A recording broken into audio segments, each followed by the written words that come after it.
দেখো, কোষ প্রাচীর নিয়ে আজকে আমরা কথা বলবো। কোষ প্রাচীর বা সেল ওয়াল বলছে কোষ প্রাচীর হচ্ছে ভেদ্য কোষ আবরক, মানে সেখানে যা কিছু পদার্থ, মানে যে কোনো পদার্থ ভেদ করতে পারে, ভেদ্য।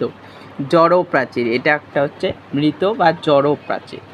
এটা কোথায় কোথায় থাকে? দেখো, উদ্ভিদ কোষে থাকে, ব্যাকটেরিয়ার কোষে থাকে, ছত্রাকের কোষে থাকে। কিন্তু খুব ইম্পর্টেন্ট যে প্রাণী কোষে কোষ প্রাচীর থাকে না, এটা কিন্তু খুব ইম্পর্টেন্ট। প্রাণী কোষে কোষ প্রাচীর থাকে না।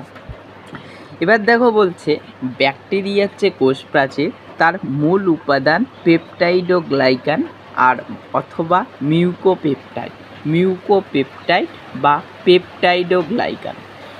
কী হয়, কোনো ক্ষেত্রে কোনো ব্যাকটেরিয়ার কোষ প্রাচীরের বাইরে, ব্যাকটেরিয়ার কোষ প্রাচীর যদি এটা হয়, কোষ প্রাচীরের বাইরেও একটা পাতলা স্তর থাকে।